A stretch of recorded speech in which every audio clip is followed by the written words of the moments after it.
I didn't notice when it started. The dreams, I mean. They were always just foggy nonsense at first. Blurry rooms, distant voices, flickering lights. I'd wake up disoriented, sometimes unable to move, heart pounding in my ears. I thought it was just stress from school. That, or too much caffeine. My name's Imani. I'm 22, studying media theory at Southwood University. I live in a small dorm with my best friend Kaya, who I envy for being able to sleep like a rock. Meanwhile, I'd been dealing with sleep paralysis since freshman year. Nothing new, nothing serious. Just terrifying. At least, that's what I thought. That week, though, something changed. People started acting weird around me, not in a "you smell bad" way, but in that slow blinking, polite smiling, clearly knows something you don't kind of way. It started with Marcus.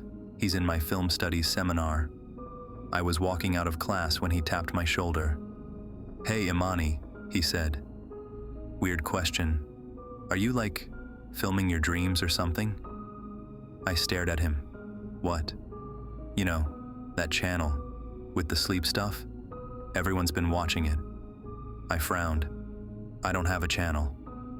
He laughed, but it came out wrong, like he wasn't sure if I was joking or not. "Okay, sure. Secret's safe with me." Kaya brought it up that night too. We were sitting in the common room. I was trying to write a paper, and she was scrolling through her phone. "People are really into your freaky dream videos," she said casually. I looked up. "What videos?" She raised her eyebrows. "You're not serious? The ones where you're sleep talking about the girl made of static and that black hallway. It's totally viral.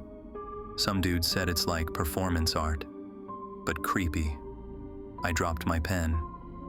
"Kaya, I haven't recorded anything." "You sure?" she asked. "Because the voice in those videos sounds exactly like you." We searched for the videos together, but couldn't find them. Not on YouTube, not on TikTok, nowhere. Kaya swore she'd seen them just the day before. She even tried pulling them up from her browser history, but the links were broken. I felt sick. I knew I wasn't sleepwalking. I had a camera in our room once for a class project. Nothing strange ever showed up, but something didn't feel right. That night, I woke up around 3 a.m., unable to move. My chest felt like something heavy was sitting on it. My eyes were open, but I couldn't speak, couldn't scream. All I could do was stare at the corner of the room. Something stood there. Not a person, not a shadow. It looked like static, like a human-shaped glitch in the air. And though it didn't move, I could feel it watching me. When I finally broke free, I shot upright and gasped. My sheets were damp with sweat. Kaya was snoring softly on her bed across the room. Everything was normal. But in that silence, my phone buzzed. One new email. No sender. No subject. Just a link. I clicked it. Error 404. Somewhere deep in my gut, something twisted. This wasn't just a dream anymore. The 404 error stuck in my mind like a splinter. No sender, no subject, just a broken link, delivered at the exact moment I woke up from one of the worst sleep paralysis episodes I'd had in months. Coincidence? Maybe. But my gut said otherwise. The next day, I skipped my morning classes. I couldn't focus on anything else. I dug through my inbox, search history, even tried recovering deleted browser data. Nothing. Like the message had never been there. Kaya was out. So I pulled the curtains and sat in the dark, hunched over my laptop. I didn't know what I was looking for, but I couldn't stop. I tried every search I could think of. Sleep dream livestream, dream video girl static, even my own name. Eventually, I ended up on a web archive, and that's where I found it. r/dreamwatcher99. It wasn't live. The page had been archived 3 days ago, but what I saw made my blood run cold. The subreddit's banner showed a grainy black and white still of me in bed, eyes open, mouth slightly agape. It wasn't a photo I'd ever seen before. I knew that blanket, that wall, that was my room. Pinned to the top was a thread titled, Imani's Stream, September 17th, The Room with Teeth. The comments were like something out of a nightmare. She made it to the red hallway again. The hum's stronger now. Anyone else notice the thing behind her mouth when she talks? She's resisting the door. Smart. But it's almost time. New watchers tonight. Welcome. Keep your volume down. She screams harder after 3:30. There were timestamps that lined up almost perfectly with when I remembered waking up panicked or paralyzed. I scrolled, horrified. Post after post. Discussion threads with my name in the title. Speculation about my dreams, what certain symbols meant. Polls about when I'd finally open the door. Some users talked like they were watching it for entertainment. Others, not so much. One thread just read, "She doesn't know yet. But the static girl is closer now. We think tonight's the night." I had to stop. My hands were shaking. Before I could back out, a message popped up in the sidebar. It wasn't from Reddit. It looked like a system prompt. Do not open the door. Do not look into her eyes. Do not trust the watchers. Then it was gone. I closed everything, slammed the laptop shut. My ears were ringing. My skin crawled. I paced my room, checked every corner, even under the bed like a child. That night, I did everything I could to stay awake. Coffee, cold showers, blasting music into my headphones. But eventually, sleep always wins. And when it did, I was standing in a hallway that pulsed like it was alive, and something was watching from the end. The hallway in my dream didn't have walls, not in the normal sense. They breathed like lungs under thin red skin. The floor was sticky, and from far down the corridor, something flickered.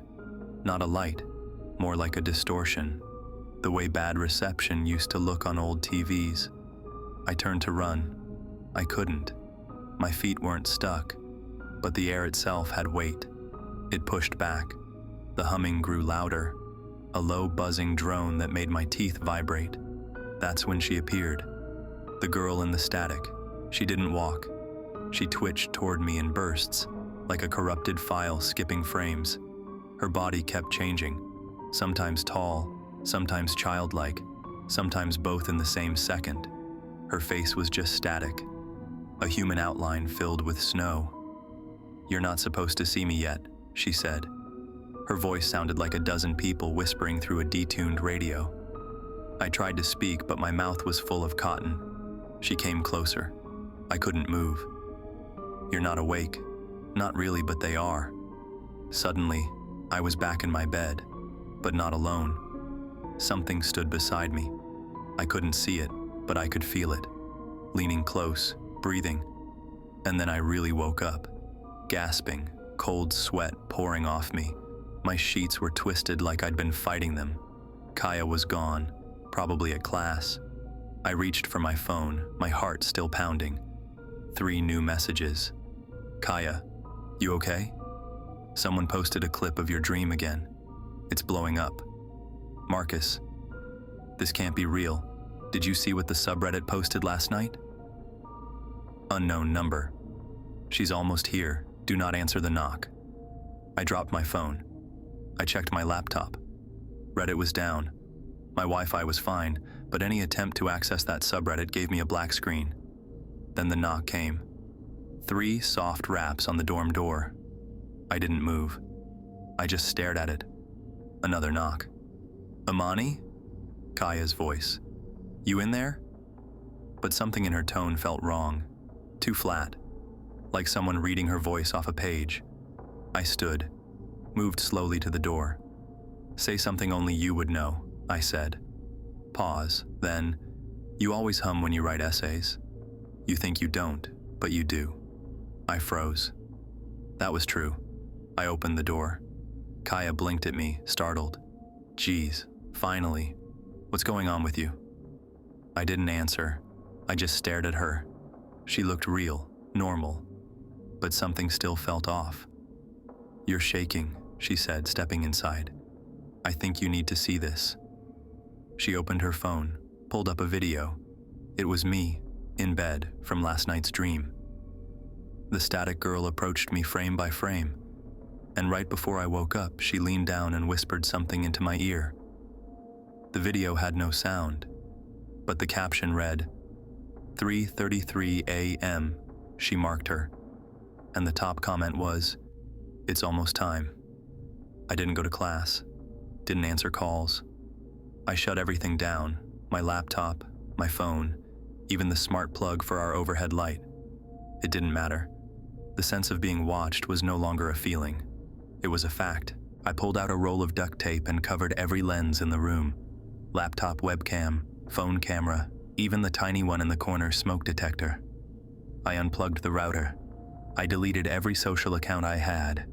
Instagram, Reddit, Discord. Gone. Kaya watched me from her bed, concerned but not surprised. You're spiraling, she said, and I'm saying that as someone who once shaved her eyebrows after a breakup.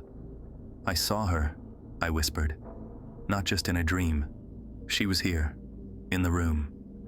Kaya sat up. You're not sleeping, Imani. You've had, what, maybe 3 hours total in the last 2 days? I didn't answer.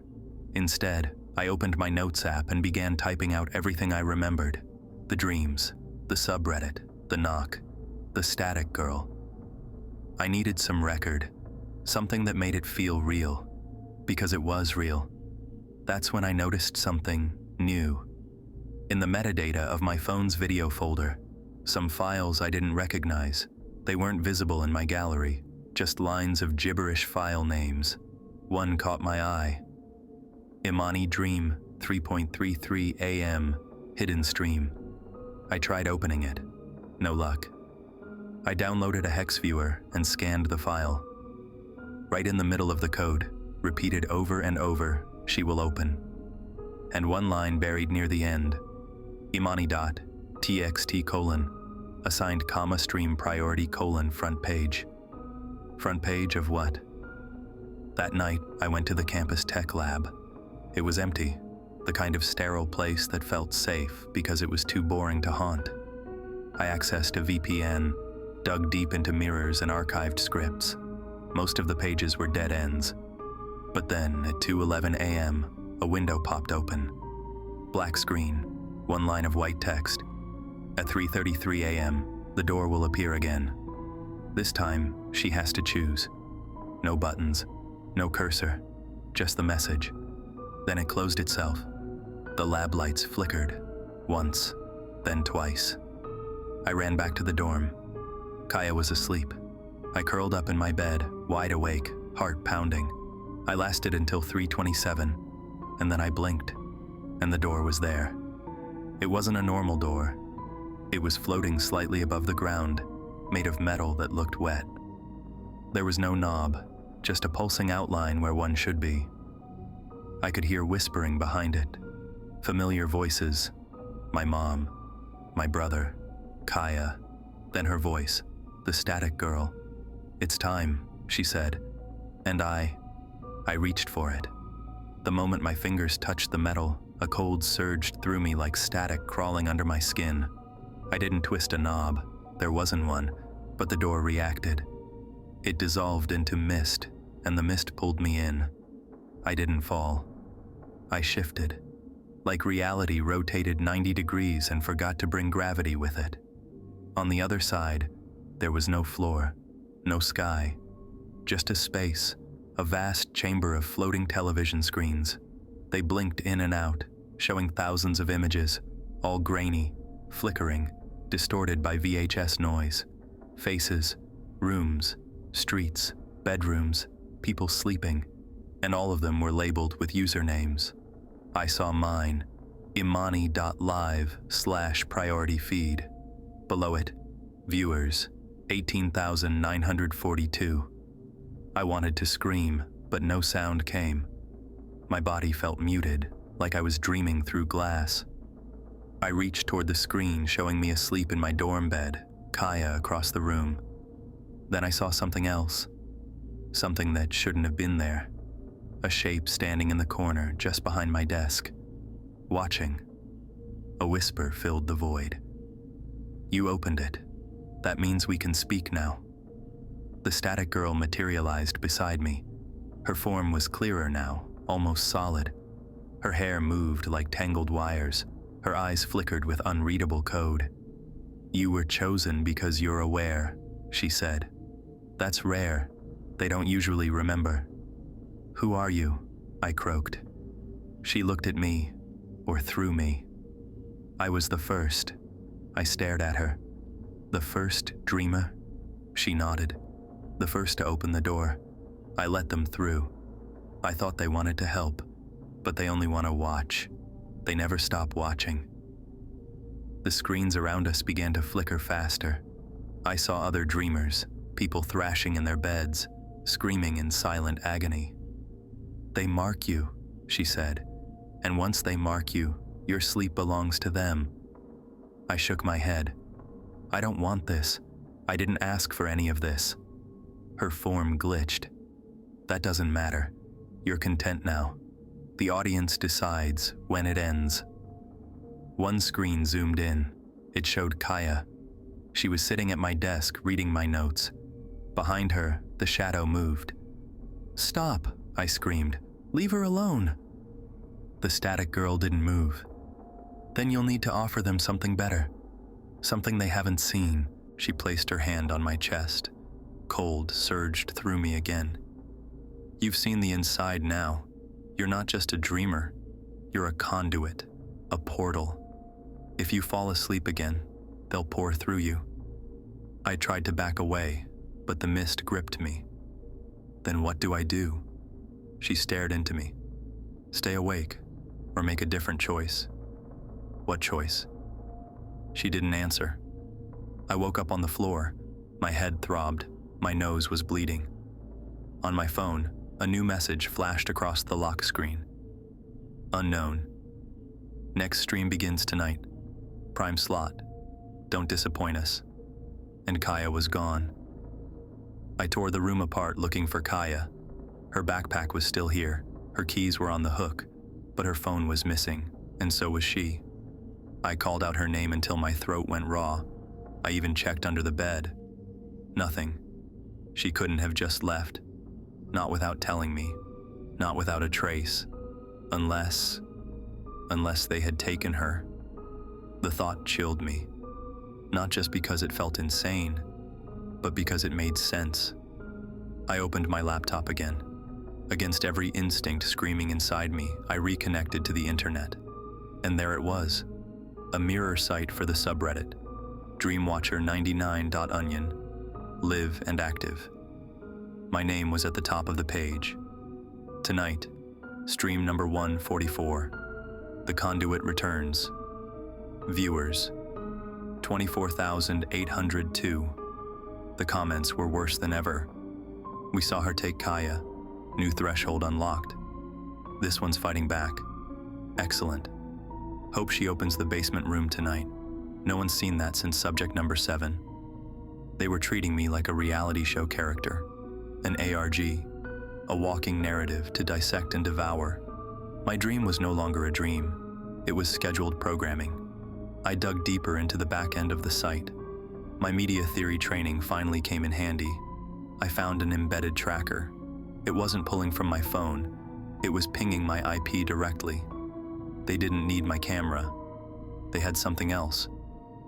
That night, I set up my old DSLR analog gear, no network. I pointed it at my bed, just to see. I forced myself to stay awake, watching reruns of cooking shows until my vision blurred. Around 3:20 a.m., I finally passed out. The footage was still recording when I woke up. My first instinct was to check the video. At first, nothing, just me, tossing and turning. Then, at 3:33 a.m., a shape appeared. Not the static girl, something taller, gaunt. It stepped into frame from the far left, where the window was.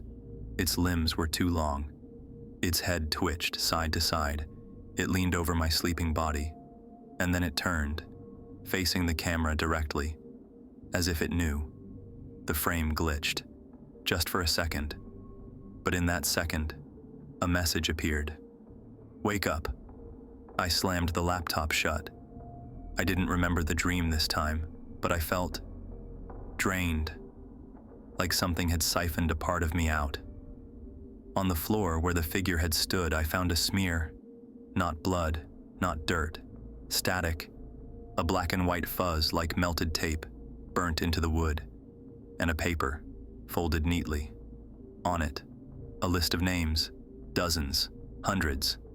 At the top, conduits. And next to mine, active. I didn't leave my dorm that day. I couldn't. The world outside had become warped. Faces blurred as they passed my window, like their features couldn't hold shape. Even sound seemed filtered, muffled, as if I was already underwater. The list of names lay on the floor beside me.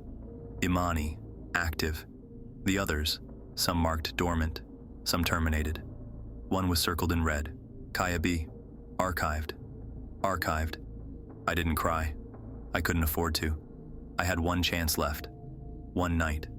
One stream. I was going to end it, even if it meant going all the way in. I made my preparations, shut off every device, locked the doors, laid down in the dark, with nothing but the camera rolling. I let the sleep come. This time, the dream didn't start with a hallway. It started in a theater. Giant, ancient, with velvet seats that stretched into infinity, and every one of them filled, with watchers, faceless, silent, staring at the stage. On the stage, me. I didn't control my body. I stood, expressionless, wearing a white hospital gown. Lights flickered, a humming started. And then, the static girl stepped out from the wings. "I told you," she said, her voice echoing through the auditorium. "They choose when it ends." "Then let me choose," I said. My voice shook. "I want to speak to them." The theater went silent. The watchers leaned forward. "You don't understand," she said. "They don't speak. They observe. That's all they've ever done." I turned to the audience. "If you're watching this," I said, louder now, "you're part of it. You're part of what's killing people like me. You feed on fear, on pain. Well, watch this." I reached into my own chest. It hurt. I pulled out the mark, a pulsing black thing, shaped like an eye, but squirming like a parasite. The watchers hissed, their faces twisted in digital static. I crushed it. The world blinked. The theater collapsed in on itself. The stage vanished. The audience screamed, flickering into data, lines of code unraveling. The static girl tried to reach me, but she was fading too. "They'll find another," she cried. "You've only paused the stream." "I know," I said, "but not through me." Everything went white. I woke up in the hospital, IV in my arm. A nurse nearby jumped when she saw my eyes open. "You're awake," she said. "We didn't think you'd—" "What day is it?" I croaked. "Tuesday. You've been out for almost 4 days." Kaya was never found. No one remembered her. Her bed had someone else's name on it now. Her books were gone. Even old photos had changed, like she'd been erased from reality. But the stream stopped. I checked. The subreddit was gone. The mirror site dead. My name, scrubbed from everything. For now. And yet, sometimes, at 3:33 a.m., I still wake up. And I feel them. Waiting. I don't know how long the silence will last. But if you start dreaming of doors with no handles, don't open them. Because the watchers are always searching. And they're always hungry.